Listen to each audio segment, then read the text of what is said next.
পাকিস্তানের বিরুদ্ধে বাংলাদেশের দ্বিতীয় টেস্টের দ্বিতীয় দিন খুবই ভালো গেছে। যদিও দ্বিতীয় দিন যেহেতু পাকিস্তান অল আউট হয়ে গিয়েছে 274-এ, তো খেলাটা কিন্তু জমে উঠবে এবং ড্র হওয়ার চান্স যেটা ছিল যে একদিন লস হওয়াতে, সেটা একটু টাফ হবে। তো বাংলাদেশের উচিত হবে কালকে একটু ধরে খেলা। রান যতই হোক না হোক, যদি সারাদিন টিকে থাকতে পারে, অর্থাৎ চতুর্থ দিন পর্যন্ত যেতে পারে, কারণ বাংলাদেশের একটা উদ্দেশ্য হবে ডেফিনেটলি এই টেস্টে জেতা, সেকেন্ড উদ্দেশ্য হবে ড্র করা, কারণ ড্র করলেও সিরিজ জিতবে, আর যদি জিতে তাহলে তো ডেফিনেটলি ভালো। তো এখন যেহেতু পাকিস্তান আজকে অল আউট হয়ে গিয়েছে, বাংলাদেশ যদি ব্যাটটা একটু ধরে খেলতে হবে যাতে কালকে ডেফিনেটলি টিকে থাকে।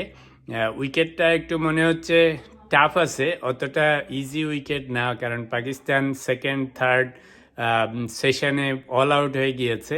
তো আশা করছি বাংলাদেশের ব্যাটসম্যানরা একটু ধরে টরে খেলবে আজকে, একটু আলাপ আলোচনা করে, আর বুকে বল করে খেলুক, ভয়ের কিছু নাই। মাশাল্লাহ প্রথম টেস্টে খুবই ভালো করেছে। তো এই টেস্টে যদি ভালো করতে পারে, ড্র করতে পারলেও ফ্যান্টাস্টিক, সিরিজ উইন হবে। আর যদি জিততে পারে তো তাহলে খুবই ভালো হয়। তো আসেন আমরা দেখি আজকে কেমন খেলে ডে 3-তে।